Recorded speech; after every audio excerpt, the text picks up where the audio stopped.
Ketika lelah sudah aku mencari pagi, harap melengkapi gelapnya malamku.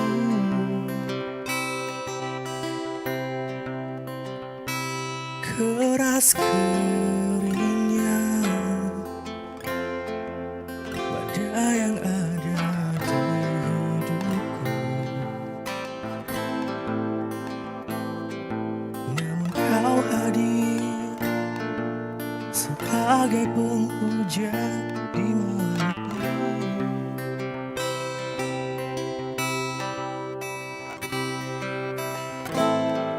Ketika riuh badai telah ku utarakan,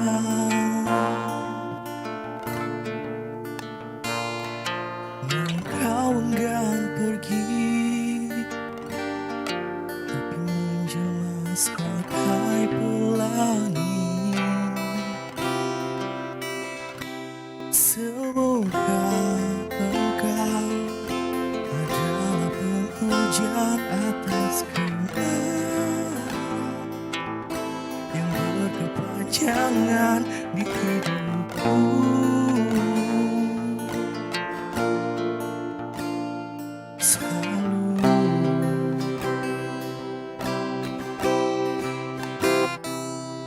Bukan ku enggan pergi, namun ku hanya mengerti ada yang kau lewati sulit bila aku yang menjalani, dan aku hadir seperti pelangi, tapi yang aku ingin selalu menjadi bagiku untukmu. Semoga kita adalah penghujan atas kemarau yang berkepanjangan di hidupku, di hidupku selalu.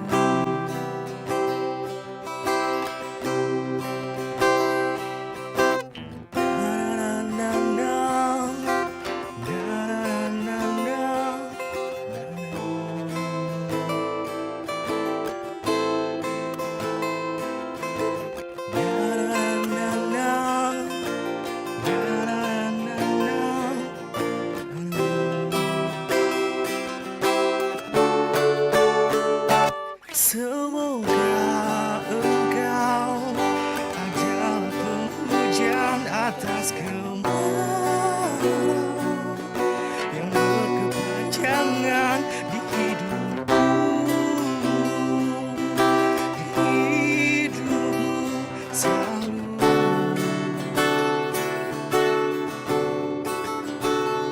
Semoga kita adalah penghujan atas kemarau yang berkepanjangan di hidupku, di hidupku selalu.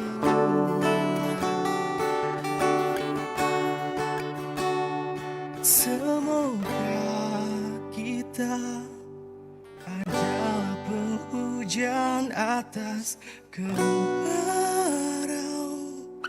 yang berkepanjangan di hidupku.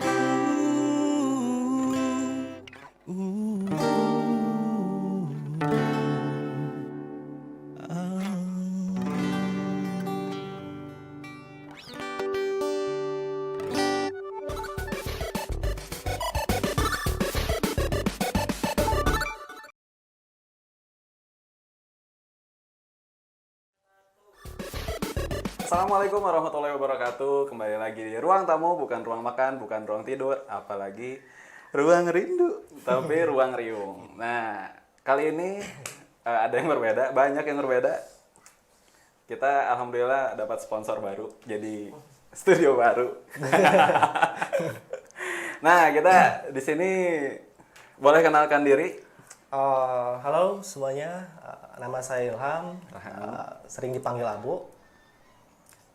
Sekarang profesi lah atau kesibukannya sebagai apa? Kalau untuk profesi dan kesibukan, karena saya baru selesai skripsi nih, jadi ya kesibukan paling masih nulis juga, terus ada kegiatan olahraga juga seperti basket. Nah itulah, dan ngajar juga sih. Oh, ngajar. Iya, ngajar juga. Oke, nanti kita tanya-tanya soal mengajarnya. Kali aja dia bisa mengajarkan saya untuk mendapatkan jodoh gitu. Nah, Bu, Ya. bicara soal karya tulis ya. Iya. Karya tulis. Sejak kapan tertarik bikin karya tulis? Kalau sejak kapan itu, Abu dari SMA juga udah nulis ya. Iya, cuman SMA. berani mengekspos itu pas waktu awal-awal keluar SMA. Oh iya. Jadi berani Iya, belajar lebih banyak ya? Iya, baru belajar. Itu pun diekspos pun lewat ngeband sih gitu. Oh gitu. Iya, ngeband. Jadi untuk pertama apakah bikin lirik lagu atau apa gitu? Nah, kalau untuk pertama sih dulu itu waktu pertama nulis itu bikin puisi. Oh, bikin puisi. Bikin puisi. Nah, barulah pas waktu diajakin ngeband sama teman itu baru bikin lirik gitu, Bikin lirik. Iya. Oke. Nah, kan proses cari idenya itu atau proses berkaryanya itu gimana tuh untuk menulis sendiri? Nah, kalau Abu pribadi sih proses cari idenya itu bisa datang kapan aja ya. Ide-ide liar itu bisa datang aja kapan aja, bisa lagi pas dapet pacar atau misalkan lagi galau juga. Terus misalkan lihat kejadian-kejadian apa gitu. Itu secara otomatis suka menjadi ide-ide liar buat Abu gitu. Untuk menulis gitu khususnya. menulis. Nah. Jadi apapun apa sih? Mungkin perasaan juga bisa dituangkan Nah, ke tulisan ya. Ya, betul. Jadi gimana fase Abo sih gitu. Ya fase Abo, misalkan pas Abo lagi seneng dapat pacar baru, otomatis karya yang Abo tulis 80% tuh karya-karya yang seneng gitu. Oh, gitu. Iya gitu. Oke. Jadi sebagai refleksi diri. Iya. Refleksi diri. Nah, untuk referensinya dari mana? Kalau referensi sih Abo, kalau misalkan untuk pribadi itu dari almarhum Sapari Djoko Damono, apa itu. iya.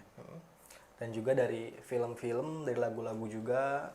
Jadi tapi kalau misalkan Abu itu kebanyakannya nonton sih ya, bukan baca gitu. Nonton. Iya. Jadi lebih dapat ide itu ketika habis nonton gitu. Kalau misalkan habis baca itu kadang-kadang jarang sih. Nah, kebanyakan nonton apa nih? Nonton film kah atau Kalau nonton random sih ya. Oke. Film juga gitu. Terus apa ya, movie-movie kayak horor dan sebagainya lah. Percintaan gitu. Oke. Nah, untuk tulisan Abo sendiri nih, lebih ke pribadi kah atau misalkan punya genre sendiri atau horor atau fantasi atau apalah? Lebih ke genre pribadi sih. Genre Iya, pribadi. ke pribadi sih, iya. Lalu kalau misalkan kan dulu ada buku Iya, diary diary, itu. ya. Itu sempat bikin nggak? Itu sempat bikin, kalau misalkan dulu kan tuker-tukeran tuh. Pengen diary, Oh, iya. diary kamu dong gitu. Misalkan tuker-tukeran. Nah itu masih ada sih di rumah. Masih ada di rumah gitu. Masih Abo simpen diary yang dulu, cuma udah lecek. Iya. Iya, tulisan dulu juga kan kayak ini, kayak apa sih? Kayak cacing lah. Kayak gitu. kata orang tua kayak ceker ayam. Iya, ceker ayam lah gitu. Oke, berarti masih nyimpan ya? Ya masih ada beberapa sih. Masih ada Jadi beberapa. orang-orang yang terpilih itu ya. Nah, itu yang Yes, disimpan gitu. orang terpilih. Orang yang terpilih. Ketahuan banyak pacarnya dulu. Oke. Iya. Nah, untuk mengenai ide ya. Iya. Keoriginalan ide sendiri. Kan kita dari proses untuk membuat karya tuh kan kadang punya referensi. Kita nonton referensi atau lihat referensi lain. Nah, itu kan malah ada yang dominan, misalkan kita lihat misalkan tulisannya si A kita lebih ngikutin tulisannya si A. Mungkin dalam bentuk apa sih? Dalam bentuk tulisan yang berbeda. Iya. Nah, itu bisa dibilang original atau emang ya udah itu mah sebenarnya apa yang kita buat itu hasil penggabungan orang luar juga, pengaruh luar juga atau gimana? Ya setuju sih ya, karena kan kalau misalkan di sastra itu nggak ada plagiatnya, ada juga intelektualitas gitu. Jadi otomatis ketika kita membaca suatu karya seseorang dan kita mengaguminya atau sampai kita mengikutinya, itu otomatis pasti akan adalah di karya kita beberapa gitu rasa yang ditulis sama rasa yang penulis yang kita baca atau kita ikutin lah gitu. Gitu.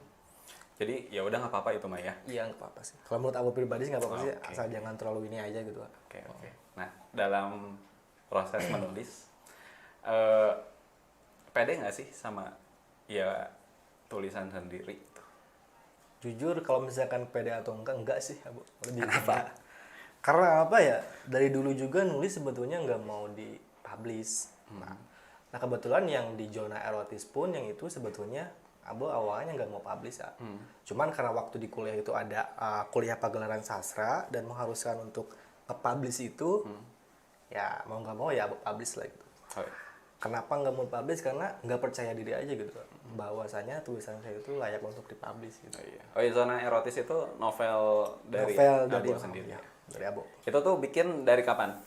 Itu bikin tahun 2016 sama 17. 2016-17. Nah itu yang ada kejadian aneh lah di novel itu. Jadi novel itu seperti Abo alamin gitu.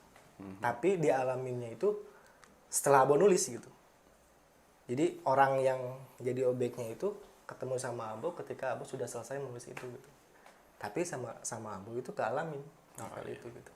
Mungkin ada pikiran, jadi apa sih? Ceritanya masuk ke alam pikiran bawah Iya. sadar jadi kejadian. Bisa aja kan? Iya. Bisa aja. Jadi kalau misalkan berkaryalah yang baik-baik untuk dirimu sendiri. Iya. Mungkin aja kejadian ya. Iya, mungkin saja kejadian karena apapun itu nggak tahu karena memang bener-bener jauh dari waktu nulis sama kejadian, tapi waktu Abo lihat-lihat dan rasain lagi kok kejadian gitu. Oke, siap. Nah, untuk kenapa sih lebih milih menulis daripada yang lain? Padahal kan misalkan mau dipublish juga. Sekarang bisa dibilang literasi di Indonesia kurang gitu. Kurang lah. Iya. Mungkin bisa lah disosialisasikan atau apa. Tapi kenapa memilih menulis?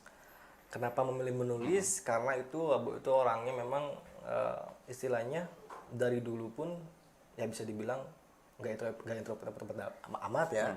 Cuman segala sesuatu yang Abo rasa, yang Abo lihat itu selalu Abo jadikan tulisan gitu. Misalkan ya istilahnya contoh awamnya Abo pacaran misalkan, itu selalu ada karya yang tercipta gitu. Mau itu lagu galau, lagu senang, itu pasti keluar gitu karyanya gitu. Tapi bukan berarti Abo hanya bisa menulis misalkan waktu posisi pacaran aja, enggak. Jadi Abo itu nulis selalu ada tiga patokan yang selalu Abo bawa, itu raga, rasa, aksara. Nah itu menjadi nama album pribadi yang lagi digarap sekarang gitu. Oke. Kenapa raga? Karena Abo kalau misalkan setiap nulis itu pasti ada suatu raga yang menjadikan objek, entah itu raga yang memang pacar Abo misalkan, atau misalkan ada kejadian pun itu pasti ada raga yang dilibatkan gitu. Nah rasanya itu yang diambil dari raga itu gitu. Kalau aksara jelas gitu, jadi Abo selalu menuangkannya di tulisan gitu. Oke, siap. Karena apa ya? Jadi tujuan Abo menulis itu untuk mengabadikan sih ya, mengabadikan riwayat hidup Abo gitu. Karena kan untuk apa sih obat bagi pribadi Abo itu sebetulnya obat itu nulis gitu. Obat itu Selain obat-obat dari yang lain lah gitu. Oke. Nah menulis pun itu menjadi salah satu terapi Abo gitu. Jadi ketika Abo ada masalah dan sebagainya selalu Abo tuangkan ke tulisan, dan siapa tahu 10 tahun atau 5 tahun ke depan tulisan itu jadi bisa kepake gitu. Entah jadi lagu kah atau entah jadi puisi, jadi novel, selalu Abo tulis gitu. Bahkan di handphone pun Abo di memo itu penuh. Jadi kan kadang kalau misalkan Abo di mana itu selalu muncul tiba-tiba ide lah. Nah makanya buat Abo nggak lupa, Abo selalu tulis, walaupun hanya beberapa kalimat Abo tulis, ya siapa tahu nanti ada ide-ide yang lain gitu, yang bisa nyambung di tulisan ini. Jadi ketika dapat ide langsung Abo tulis di memo, mau dimanapun, mau di WC, mau dimanapun, selalu ada ide yang muncul tiba-tiba gitu bagi Abo. Siap. Nah, di segmen selanjutnya akan kita korek-korek lagi. Dia akan korek-korek kita lagi. Korek-korek lagi. Korek api ya. Nah, setelah pesan-pesan berikut ini.